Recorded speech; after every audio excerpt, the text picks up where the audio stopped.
안녕하세요. 저는 60대 초반 주부입니다. 저는 슬하에 딸과 아들을 하나씩 낳았어요. 첫째인 딸은 졸업을 해서 취업에 성공했고, 아들은 이제 졸업을 앞두고 있습니다. 결혼한 지는 30년이 되었어요. 저는 결혼을 하자마자 시댁과 합가해서 살았습니다. 진짜 힘들었어요. 시어머니는 보통이 아니셔서 기상천외하게 시집살이를 시켰습니다. 시아버지는 또 어떻고요? 하도 보수적이시고 가부장적이셔서 찍소리도 못 냈습니다. 그러다가 아득바득 돈을 아끼고 아껴 겨우겨우 분가를 했어요. 그것도 잠시 시아버지가 암에 걸리셔서 다시 합가해야 했지만요. 시아버지를 제가 8년 동안 수발을 들었어요. 그렇게 시아버지를 보내드리고 나니 시어머니가 아프시더라고요. 원래 지병이 있으셨는데 아무래도 시아버지가 그렇게 세상을 등지시니 시어머니가 병이 나셨습니다. 그래서 시어머니 수발도 들었습니다. 결혼 생활 동안 가슴에 피멍이 수백 개는 들었어요. 괴로운 날의 연속이었거든요. 오죽했으면 저는 시아버지가 돌아가셨을 때 안도의 한숨이 다 나왔습니다. 이제 살았구나 싶어서요. 시어머니도 몸이 아프셔서 모시는 와중에도 제게 할 말 못할 말 구분 못하셔서 그때는 참지 못하고 집을 뒤집어 엎어버렸습니다. 그렇게 저는 시집살이에서 해방되어 평화롭게 살고 있었죠. 시집살이가 오죽 심했으면 제 아이들도 자기 할머니를 싫어합니다. 제 남편은 또 외동이라서 어찌나 자기밖에 모르는 이기주의자인지 마음고생, 몸고생 다 했어요. 그러던 어느 날 남편이 저에게 졸혼을 하자고 하더라고요. 여러분들은 졸혼이 뭔지 아시나요? 요즘 드라마, 예능 이런 곳에서 종종 보이더라고요. 졸혼은 결혼 생활을 졸업한다는 뜻이래요. 이혼을 하는 건 아닌데 서로 따로 사는 거죠. 남편은 저에게 졸혼을 제의했습니다. 본인이 돈을 벌어오는 기계냐며 이제 자기가 번 돈 자기 혼자 쓸 것이라며 딸도 취업하고 아들도 졸업하고 나서 바로 취업할 테니까 셋 다 자기 집에서 나가랍니다. 자기가 돈 벌어서 샀으니 나가래요. 저보고 나가서 제발 돈이라도 한번 벌어서 살아보라고 합니다. 그래야 자기가 얼마나 힘든지 알 수 있다고 말하면서요. 저 있잖아요. 진짜 고생했어요. 독불장군 같은 시아버지 밑에서 온갖 모욕을 들어가며 병수발을 8년을 했고 그 뒤로 시어머니 병수발을 또 5년을 들었습니다. 시부모님이 아프시기 전엔 우리 둘째가 태어날 때부터 심장이 좋지 않아 둘째에게 미친 듯이 매달려서 살았어요. 아들 낳고 나서도 남편에게 육아 한번 부탁하지 않았습니다. 힘들까 봐요. 밖에서 가족을 위해 돈을 벌어오는 걸 제가 잘 알고 있으니까요. 제 결혼 생활 30년 중 절반을 넘는 세월을 누군가를 보살피는 삶을 살았습니다. 제가 그동안 얼마나 다 손에서 놓아버리고 싶었는지 아십니까? 눈 딱 감고 도망쳐버릴까 하다가도 아이들이 눈에 밟혔어요. 둘째에게만 관심이 집중돼서 서운해하면서도 자기 엄마가 최고라고 하는 딸아이의 얼굴과 아픈 와중에도 엄마를 세상 최고로 사랑한다는 아들의 얼굴, 그거 하나 보고 30년을 견뎌왔죠. 이제 좀 여유가 생겼습니다. 아이들도 더 이상 젖먹이 시절이 아니고요. 잠도 제대로 못 자서 마치 귀신처럼 머리 풀어헤치고 뼈가 다 삭아가며 어르고 달래던 시절이 끝나 이제 자기 앞가림을 할 수 있는 나이가 되었고 수발 들어야 할 시아버지도 안 계시고 시어머니 병수발도 끝났어요. 이제 좀 숨 좀 쉬어볼 만한데 집에서 나가랍니다. 저는요 남편에게 네가 수발 한번 들어봐라 할 대상이 없습니다.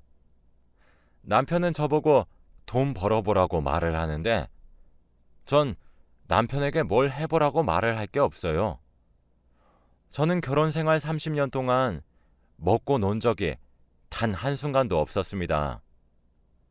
오히려 밖에 나가서 마음 편하게 집안일이며 육아며 신경 안 쓰고 돈만 묵묵히 벌 수 있는 남편이 부러웠는데 졸호는 그냥 별거와 다름없더군요. 울고불고 해도 남편은 여전히 조론하자고 내세웠고 저는 그대로 집을 나왔습니다. 아들은 아직 취직하지 않아 집에 그대로 남았고 저는 딸과 함께 집을 얻었어요. 멍청하게도 30년 동안 제 앞으로는 돈이 한 푼도 없어 보증금도 딸이 모은 돈으로 해결했죠. 거실 하나에 방이 2개 딸린 곳으로 말이죠. 몇 달 나가 살아보면 저는 남편이 제 존재의 소중함을 깨우칠 줄 알았습니다. 그렇게 집을 나와서 독립한 지 3달 정도가 지나게 되었죠. 시간이 지나니까 딸과 둘이 사는 것도 나름대로 괜찮더라고요. 저도 식당 알바를 하면서 용돈도 벌기 시작했고요. 생각보다 자유로웠습니다. 그런데 어느 날 갑자기 아들이 딸과 제가 사는 곳으로 불쑥 찾아왔어요. 그것도 오밤중에 말이에요. 저는 깜짝 놀라서 무슨 일이냐고 다그쳤더니 아들은 제 얼굴을 보자마자 엉엉 우는 겁니다. 어렸을 때는 많이 아팠지만 클수록 많이 건강해져서 씩씩해졌던 아들이고 성인이 되고 난 이후로는 제 앞에서 눈물 한 방울 흘린 적이 없는 아이라 너무 놀랐어요. 딸아이도 놀래서 울지만 말고 말을 하라고 다그쳤습니다. 일단 딸이 아들을 달래보겠다고 애를 밖으로 끌고 나갔고 저보고는 내일 말을 할 테니 먼저 자라고 하더라고요. 걱정이 되었죠. 잘한다고 어떻게 엄마가 돼서 편하게 잠을 잘 수 있겠나요? 아들과 딸은 새벽이 늦도록 집으로 돌아오지 않았어요. 다음 날 딸은 출근하는 날인데도 안 들어오더군요. 아침이 되어서 돌아온 둘을 보고 저는 화를 냈습니다. 내가 얼마나 너희 기다렸는지 아니? 그렇게 집을 나가고 어쩜 아무런 연락도 받지를 않아? 라며 발을 동동 굴렀더니 딸이 엄마, 할 말이 있는데 일단 얘 재우고 저도 오늘 회사 병가 냈거든요. 저녁에 얘기해요. 라더라고요. 평소에도 항상 어른스러운 제 딸은 차분하게 저를 진정시켰어요. 저는 한숨을 푹 쉬고 알겠다고 했죠. 밥을 차려도 애들은 고개를 절레절레 젓고는 한 방으로 들어가 잠을 자더군요. 그리고 저녁이 되었어요. 아이들이 제 방으로 들어왔습니다. 아이들의 표정은 정말 비장할 정도였죠. 제 예상과 별반 다르지 않게 아이들의 입에서 나오는 이야기는 정말 충격적이었습니다. 바로 남편의 외도에 관한 이야기였거든요. 사실 저보다 아이들이 먼저 눈치를 챘던 것이었어요. 어쩐지 제 딸은 원래 부당하다고 생각하면 무서운 자기 아빠한테도 바락바락 대들던 아이였는데 집에서 나가라는 소리에 저를 끌고 나온 것이 이상하긴 했어요. 딸은 원래 어느 정도 눈치를 챈 상태였지만 정확한 물증이 없어서 제게 말을 못 해왔다고 합니다. 사실 물증이 있었어도 엄마가 어떻게 받아들일지 걱정이 돼서 말하는 게 힘들었을 것이라고 하더라고요. 그 말에 아들은 자기가 이어 말하며 그런데 그 물증을 자기가 가져왔다고 합니다. 딸이 저와 함께 집을 나가기 바로 전날에 딸이 아들 방에 들어와서 아빠 감시 잘해? 라고 했대요. 그러면서 감시하다가 이상한 점 있으면 바로 누나 집으로 튀어와 라고 말했다고 합니다. 처음에 아들은 누나가 무슨 헛소리를 하나 싶어서 대수롭지 않게 생각했고 아빠한테도 생각을 바꿔보면 안 되겠냐고 몇 번이나 물어봤대요. 그렇게 딸과 제가 집을 떠난 후 남편은 가사 도우미를 고용했다고 합니다. 그러면서 아들에게 지혁아, 남자 둘이서 살림을 살려고 해보니 도저히 못할 것 같아서 내가 가사 도우미를 하나 고용했어. 그러니까 예의 바르게 대하도록 해. 라고 했대요. 처음엔 제 아들도 가사 도우미에게 깍듯이 대했다고 했죠. 그런데 가사 도우미가 어느 순간부터 자꾸 큰 방에서 나오더랍니다. 제 남편 혼자 지내는 방에 자꾸 들락날락 거리니까 아들은 너무 의심이 들었나 봐요. 하루는 새벽에 화장실에 가고 싶어 아들이 일어나서 방 밖으로 나갔는데 큰 방에서 남편과 가사 도우미가 나누는 말소리가 들렸대요. 아들은 갸우뚱해서 가까이 다가가 엿들었는데 남편과 가사 도우미의 호칭이 여보, 자기, 뭐 이딴 것들이더랍니다. 그걸 아들이 딸에게 말을 하며 누나가 감시하라고 했던 말이 이런 일 때문이었어? 라고 물었고 딸은 진정하라고 아들을 다독인 후 증거물을 잡아오라고 했대요. 그렇게 저는 아무 사실도 모르고 지낼 동안 제 아이들은 저를 위해 고군분투를 해오고 있었던 것이었죠. 딸과 아들은 계획적으로 남편의 외도 근거를 착실히 모아왔습니다. 남편이 잠든 틈을 떠나 남편의 휴대폰을 훔쳐 도우미와 주고받은 더러운 대화들을 백업했고 남편 차에 있는 블랙박스들을 틈틈이 옮겨 담아왔죠.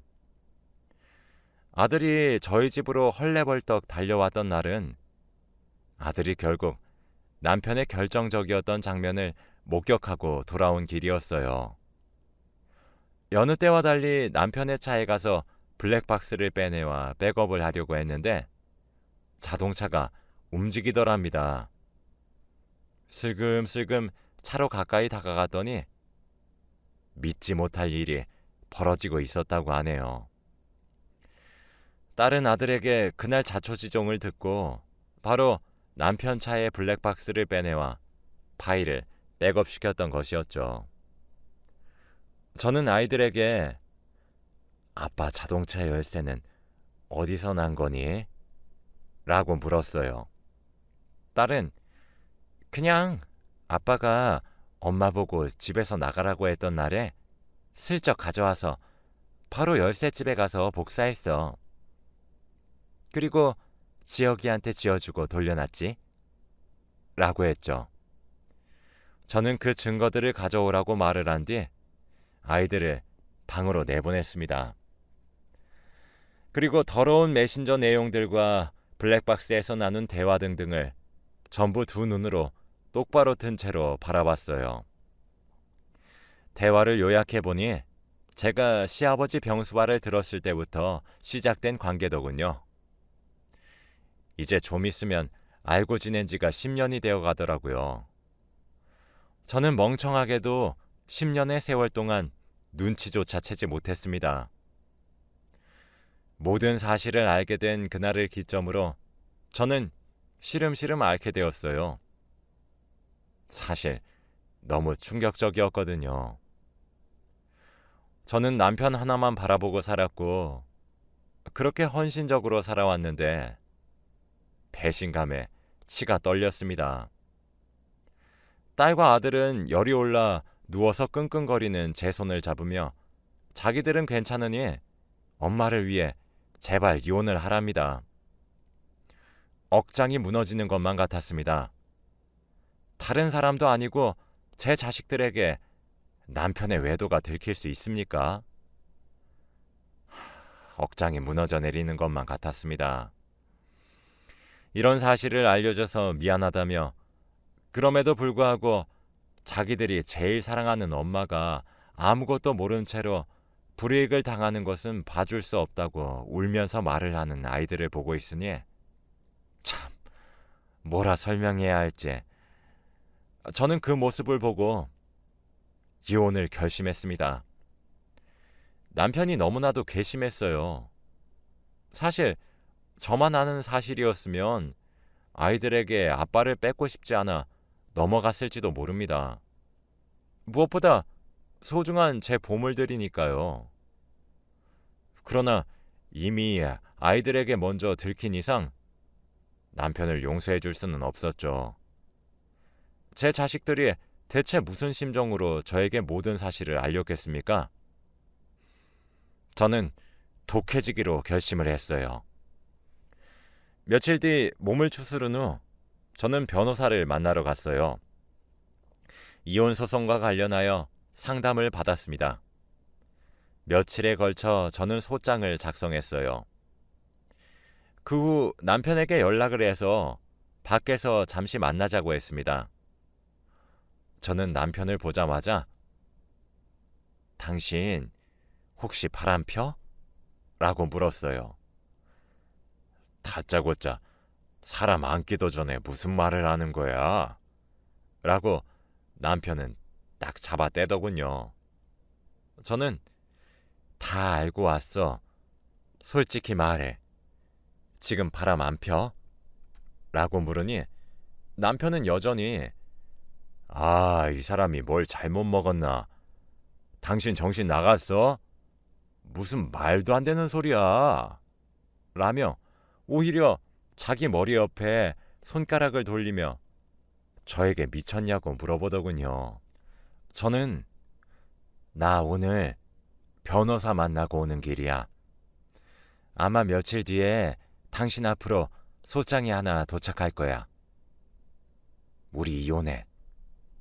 라고 하자 남편은 잠시 할 말을 잃은 듯 멍하니 앉아있다가 그게 대체 무슨 소리야? 라고 하더군요. 저는 그건 당신이 더 잘 알겠지. 맨날 첫날 당신이 하라는 대로 시키는 대로 육아에 집안일에 시댁을 모시는 것까지 다 해주니까 내가 만만했니? 내가 우스웠어? 짐승도 은혜는 안다는 말이 있어. 다른 사람도 아니고 어떻게 당신이 날 두고 바람을 펴? 결혼하자는 것도 결국 집안으로 그 가사 도우미 들이기 위해서 만든 핑곗거리잖아. 라고 소리쳤습니다. 차분하게 말을 하고 싶었지만 결국 저는 이성을 잃게 되었죠. 남편은 두 눈이 커질 대로 커진 채로 저를 바라보고만 있었어요. 저는 씩씩거리며 사람을 바보로 봐도 정도가 있어야지. 그래, 10년 가까이 만난 네 애인이랑은 나랑 이혼하고 난 뒤에 결혼할 거니? 네가 사람이야? 당신이 사람이냐고? 라고 소리치며 제 앞에 놓여있던 제 커피를 들어 남편 얼굴에 들이부었습니다. 전 그걸로도 모자라 남편 몫의 음료도 남편 얼굴에 부었어요. 그리고 음료를 받치고 있던 쟁반을 들어 남편에게 휘둘렀습니다. 남편은 어버버하다 저한테 맞기 시작하자 정신을 차렸는지 제 두 손목을 잡으며 저를 제압하기 시작했죠. 어차피 힘에 부쳤던 저는 남편의 손을 뿌리친 뒤에 가방을 챙기고 일어나 마지막으로 남편 뺨을 내려쳤어요. 이혼하고 두 번 다시 날 찾아오지 마. 당신 외도 알려준 사람들이 누군지 알고 있어? 당신 자식들이야. 알아? 네가 염치가 있고 쪽팔린 거 알고 있으면 내 앞에도 자식들 앞에도 나타나지 마. 라고 쏘아붙이고 저는 휙 뒤돌아서 집으로 돌아가 버렸습니다. 집으로 돌아가는 길 30년 동안 공들여서 만든 탑이 와르르 무너지면 이런 기분일까 싶더군요. 억장이 무너지다가도 슬펐고 눈물을 펑펑 흘리면서 소리내어 울다가도 화가 치밀었습니다. 그렇게 저는 남편과 이혼을 했어요. 제가 결혼 생활을 30년 유지해왔고 제가 아이들의 육아와 가사를 전담해 온 점, 시어머니와 시아버지를 합쳐 총 10년이 넘는 세월을 병수발을 들었고 남편의 외도로 인한 이혼 소송이고 그 모든 증거들이 뒷받침되고 유책 배우자가 남편인 점을 근거로 이혼에 성공했습니다. 저는 완벽히 승소했고 재산 분할 또한 제 기여도를 인정받아 5대5로 분할받을 수 있었고 거기다 남편에게 위자료도 받을 수 있었습니다. 저는 거기서 끝내지 않았고 가사도우미에게도 소송을 걸어 위자료를 받아내었습니다. 남편과 가사도우미 둘 다 오랜 세월을 속여온 점이 괘씸했는지 저와 변호사님이 생각했던 액수보다 더 큰 액수를 받게 되었어요. 그렇게 30년 넘는 결혼 생활을 종지부를 찍었습니다. 저는 분할받은 재산과 남편과 상간녀에게 받아낸 위자료들을 가지고 아이들과 함께 살 새로운 아파트를 하나 구했어요. 딸과 아들 또한 자기 아빠가 제대로 사랑을 주지 않아 애착 관계도 없으니 미련 없이 저와 살기를 택했고 아빠와는 연을 끊고 없는 사람 셈 치겠다고 했다더군요.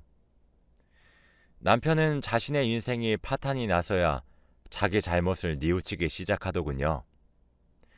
자기가 미쳤었다며 돌아와 달라고 빌었습니다. 이혼 후에도 미친 듯이 전화가 왔고 제가 전화를 피하면 어떻게 알아낸 것인지 제가 알바를 하고 있는 식당에도 찾아오고 새로 살기 시작한 집 앞으로도 찾아왔어요. 술을 먹고 전화를 하기 일쑤였죠. 어떤 날은 욕설을 하면서 저를 저주하다가도 어떤 날은 울면서 미안하다고 제발 기회를 달라고 울었습니다. 정말 지긋지긋했어요. 전화를 아예 받질 않아 버리면 수십 통씩 미친 듯이 전화를 걸 때도 많았죠. 안 만나주면 차라리 죽어버리겠다고 저에게 협박을 하기도 했고요. 자기한테 돌아오지 않으면 저희 세 가족을 모두 죽여버리겠다고 하더군요. 저는 그 모든 것들을 다 녹음하고 증거를 남겼고 변호사를 찾아가 논의했습니다. 변호사님 말로는 고소까지 할 수 있을 것으로 보이고 접근 금지 가처분 신청도 함께 하자고 하시더군요. 저는 내일 법원에 또 갑니다. 이젠 법원이 친근할 정도네요. 10년 가까이 저를 기만할 땐 언제고 남편은 이제서야 제게 미친 듯이 사랑한다고 말을 해요. 참 우스웠습니다. 그리고 참 씁쓸했어요. 그래도 사랑해서 결혼했던 건데 제가 이 나이 먹고 이혼하게 될 줄 몰랐죠. 변호사님이 말씀하시길 이번에도 저에게 유리하게 적용될 것 같다고 하시더라고요. 저는 아이들과 셋이서 오순도순 잘 살고 있습니다. 딸과 아들이 증거가 없이 미리 말하지 못한 것에 대해 죄책감을 가지고 있는 것만 같아 마음이 참 아파요. 부모 잘못 만나 고생만 시키는 것 같네요. 바로 저번 달에 아들도 취업에 성공했는데 엊그제 제게 하얀 봉투를 하나 쥐어주더라고요. 뭔가 싶어서 열어봤더니 돈이었어요. 아들은 엄마, 원래 돈은 봉투에 담아줘야 있어 보이잖아. 우리 엄마 그동안 마음고생 심했으니까 아들내미 첫 월급 마음껏 쓰세요. 라며 건네주더라고요. 눈물이 어찌나 나던지 남편은 밉지만 이런 아이들을 낳아 기르게 해준 점 하나만은 고맙네요. 제 딸도 그런 아빠 있어봤자 하등 쓸모없다고, 그런 사람이 자기 결혼식 혼주석에 앉는 것은 재앙이라고 말하며 제 마음을 덜어줍니다. 비록 이 나이 먹고 이혼을 했지만 제가 귀하다고 말해주는 아이들과 함께 잘 살아가 보려고 해요. 저뿐이라는 아이들을 바라보고 있으니 앞가림을 스스로 하고 있음에도 불구하고 제겐 여전히 어린 아이들처럼 보이네요. 저도 이제 제 인생을 귀하게 여기려고 해요. 내일을 앞두고 마음이 싱숭생숭해 이렇게 사연을 보내봅니다. 제가 글솜씨가 없어 잘 적었는지 모르겠네요. 제 이야기를 들어주셔서 정말 감사드리고 또 제 이야기를 들어주신 모든 분들도 귀한 사람들이니까 스스로를 소중히 여겼으면 좋겠다고 바라며 이만 글을 마칩니다. 다들 행복하시길 바래요. 감사합니다.